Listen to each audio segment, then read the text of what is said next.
زندگی کیسے گزارنی ہے۔ میرے نبی کی زندگی کا دوسرا رخ کہ بطور انسان زندگی کیسے گزارنی ہے، مرد عورت ہے، زندگی کیسے گزارنی ہے۔ پہلا رشتہ جو قائم ہوا دنیا میں وہ ہے خامد اور بیوی، حضرت آدم اور حوا کا نکاح ہوا۔ اللہ تعالیٰ نے عورت کو کمزور بنایا تو پہلے دن سے اس کو عزت اور احترام دیا تاکہ ساری زندگی اس کمزوری سے ناجائز فائدہ نہ اٹھایا جائے بلکہ اس کو عزت دی جائے۔ کہ آدم علیہ السلام کے لیے مٹی اکٹھی کی، پانی ڈالا، گوندھا اور ایک اسٹیچو بنایا اور ڈال دیا۔ جب وہ خشک ہوا اس میں روح ڈالی اور پھر وہ ننگے بدن تھے، پھر ان کو جنت کے کپڑے پہنائے اور جنت میں ڈال دیا۔ اس کائنات کا حسن بھی عورت سے ہے اور جنت کا حسن بھی عورت سے ہے۔ حضرت آدم علیہ السلام جنت میں، لیکن بابے جی دا دل ہی نہیں لگتا، کلے کلے ہی ٹرے پھر دیں۔ اب اللہ نے عورت کو بنانے کا ارادہ کیا تو اللہ ایک ڈھیر مٹی کا اکٹھا کر کے عورت کے لیے بھی بنا دیتا اور اس کا اسٹیچو بنا دیتا اور اس کو خشک ہونے دیتا، پھر اس میں روح ڈالتا، پھر اس کو کپڑے پہناتا۔ آپ حیران ہوں گے، سبحان اللہ، اللہ نے ایسا نہیں کیا۔ آدم علیہ السلام سوئے، آنکھ کھلی تو دیکھا ایک خوبصورت حسین عورت۔ یہ بات اکثر لوگوں کو معلوم ہوگی کہ یوسف علیہ السلام دنیا کے حسین ترین انسان تھے، اور یہ بات شاید کسی کو معلوم نہیں ہوگی کہ دنیا کی سب سے حسین خوبصورت عورت حضرت حوا ہے۔ حوا قبول کیا ہے تو یہ اس بات کی گارنٹی ہے کہ میں نے اپنے اس لڑکے کو خامد ہونے کے طور پہ قبول کیا، اس کی کمیوں کے ساتھ بھی، اس کی خوبیوں کے ساتھ بھی۔ اور جو ہی شادی ہو کر ڈولی سسرال کے گھر جاتی ہے تو ٹیسٹ شروع ہو جاتا ہے، کی کر دیے، باندھی کے میں، اٹھیندی کے میں، بول دی کے میں۔ اور اس میں بہت زیادہ نیگیٹو کردار ہے سسرال کا، کئی لڑکیوں کا، کیونکہ ہم نے اپنے نبی کی زندگی نہیں قبول کیا۔ یہ واجب ہے کہنا قبول کیا، کہ جس میں پیغام ہے کہ اب میں اس کی میں کوئی کمی ہے وہ بھی قبول کروں گی، کوئی خوبی ہے تو سر ماتھے پر۔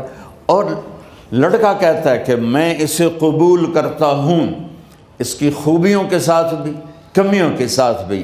یہ بات یاد رکھنا، پرفیکشن کبھی تلاش نہ کرنا، پرفیکشن کبھی تلاش نہ کرنا۔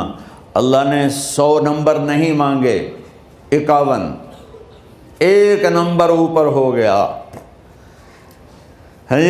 گناہ تمہارے 50 ہیں اور نیکی تمہاری 51 ہے، تو اس ایک پر ہم تمہیں جنت میں ڈال دیں۔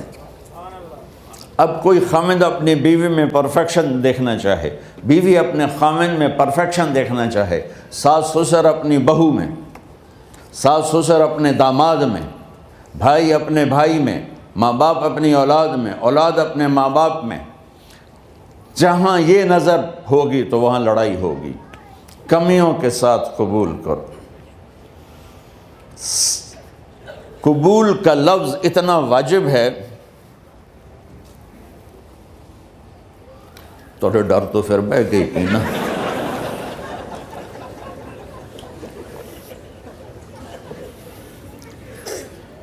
قبول کا لفظ اتنا ضروری ہے کہ اس کے بغیر نکاح ہی نہیں ہوتا۔ میں یہ کئی جگہ لطیفہ سنا چکا ہوں، اور واقعی قصہ بھی ہے، ایسے لطیفہ نہیں ہے۔ میرے دوست ہیں، ذمہ دار ہیں اچھے، تو ان کے گاؤں کا ایک بچہ چھوٹی عمر میں بسوں پہ جا کے نا وہ جاب پہ لگ گیا۔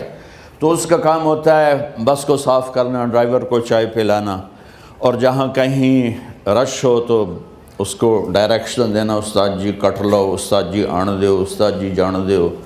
تو یہ اس کا محاورہ بن جاتا ہے۔ اب اس کا نکاح ہوا تو مولانا صاحب نے کہا بھائی عبد الرحمن، میں فرضی نام لے رہا ہوں، نام مجھے اس کا یاد نہیں، عبد الرحمن زینب بنت اسلم نو تیرے نکاح دیتا 500 مہر تو قبول کیتا؟ تھوڑی دیر سوچ کے کہندا جی آن دیو۔ اس نے ساری زندگی آن دیو ہی سیکھا تھا، تو اس کے بھائی نے اس کو نہیں ماری، تو کہنے لگا جی جان دیو۔ مولانا صاحب نے کہا آن دیو جان دیو نال کم نہیں بڑھنا، تو آگا میں قبول کیتا۔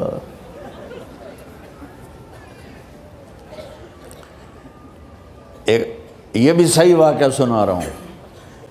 ایک نوجوان نے بیوی کو 3 طلاق دے دی کٹھی، اب ہو گیا پریشان، مولانا صاحب کے پاس گیا، کوئی میرے جیسا ہوگا۔ مولانا صاحب 3 طلاق دے بیٹھا، کوئی مسئلہ کا حرام؟ کہا جی کوئی رستہ حرام، کوئی گنجائش حرام۔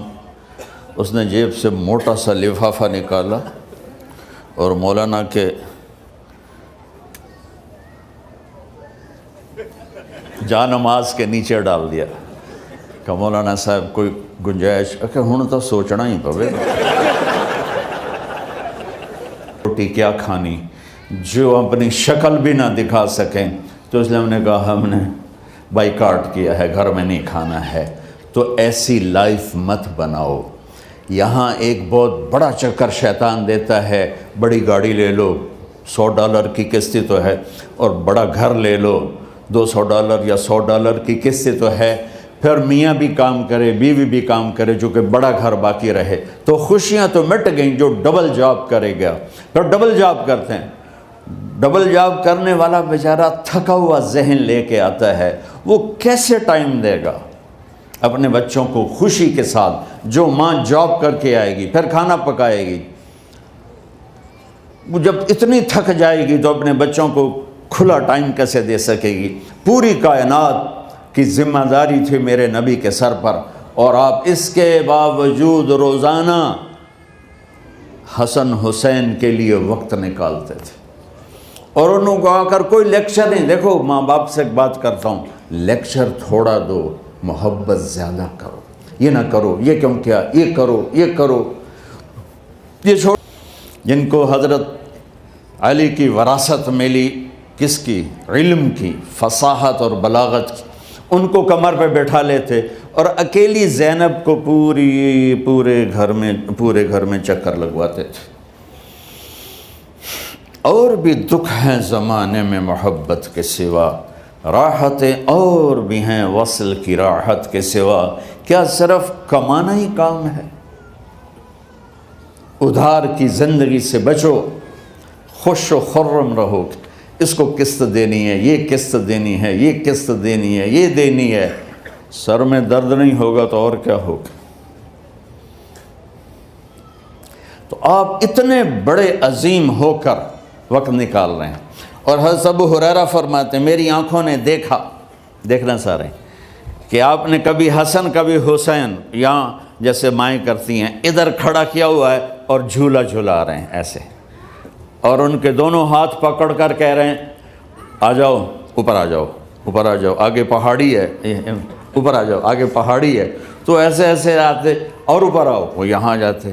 آپ نے کہا عائشہ ہذہ بتلک، آج تو اور میں